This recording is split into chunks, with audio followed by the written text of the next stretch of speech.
You're blaming prop firm rules for your fifth failed eval. The max drawdown's too tight. The minimum trading days requirement sucks. The consistency rules are a scam. Here's what you're not seeing.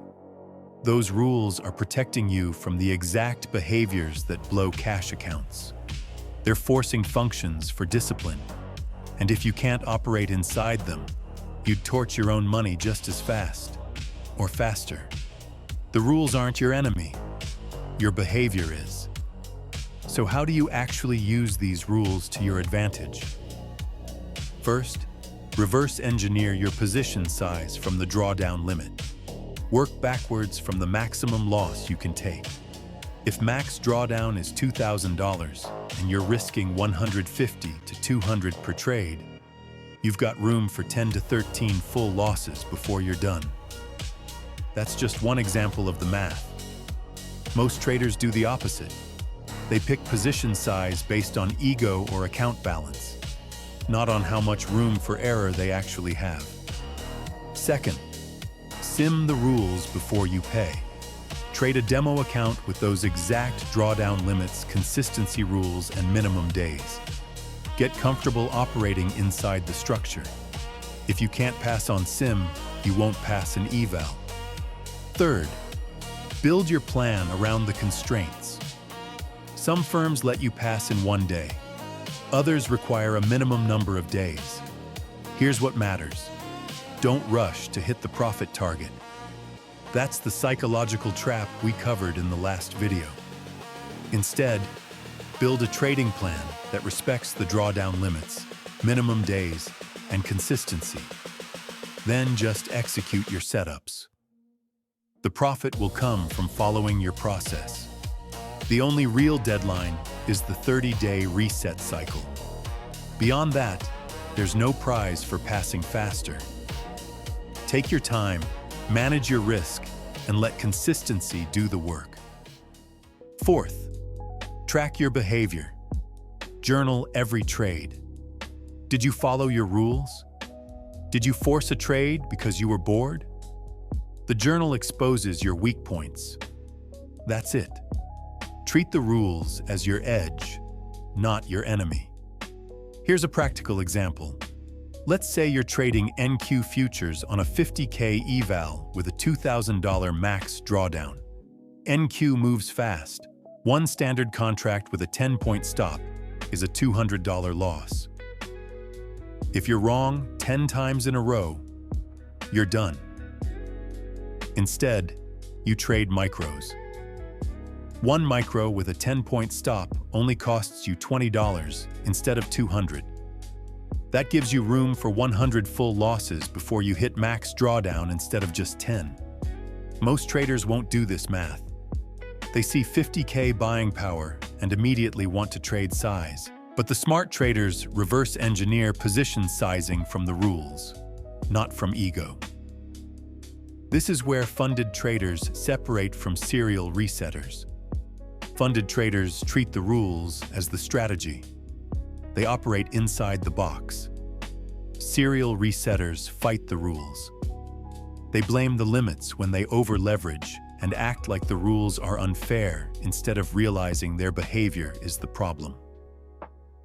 If you're not journaling your trades, stick around because I'll show you where to find platforms that track your position sizing, your emotional patterns, and the trades you're forcing. Most traders don't even know these tools exist. Let's talk about what these constraints actually do. Max daily loss forces you to stop when you're wrong. It prevents revenge trading. It keeps you from torching the account in one session because you're trading on tilt. Trailing drawdown makes you stay consistent. You can't just hit the profit target and then gamble it away. Firms track this religiously because it's one of the most common failure modes. A trader will grind to $2,400 profit over 12 days, then blow $1,800 in 2 revenge trading sessions. Minimum trading days stops you from one-trade hero attempts. It forces you to prove consistency over time, not luck on one setup. And here's one most traders miss. consistency rules. Some firms limit how much of your total profit can come from a single day, usually 40 to 50%, but it varies by firm. So you could grind to 1,500 over 10 days, then have one killer day and make another 1,500. You think you just crushed the eval. But if that one day was 50% of your total profit and your firm caps it at 40%, you just violated a rule you didn't know existed. Now your profit target increases, or you have to keep trading to dilute that percentage. Other firms don't have this rule at all.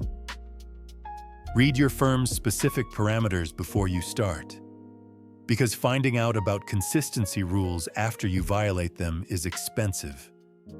These aren't traps. They're forcing functions for discipline. The average max drawdown on most prop evals is $2,000 on a 50K account. That's 4% of account size. Why?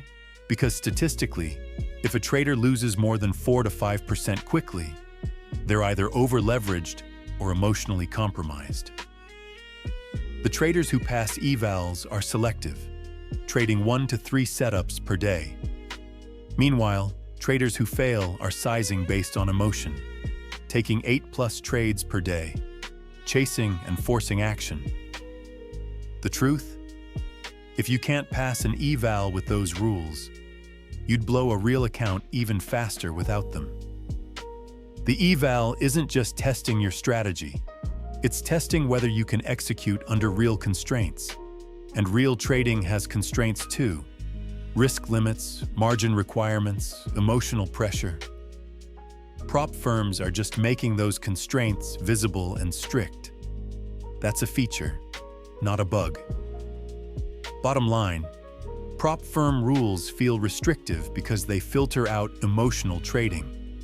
But if you can thrive inside those constraints, you've built a skill set that transfers to real money. The traders who pass see the rules as training wheels that force good habits until those habits become automatic. If this shifted your perspective, smash that like button and subscribe. It helps us keep making content that actually builds better traders. Links below if you're serious and want to explore platforms for charting, backtesting, journaling, automated analytics, psychology, trade sync, and funding. Order filled, helping you see the game clearly so you don't get played. Educational only, not financial advice. Futures trading carries risk. Protect your capital.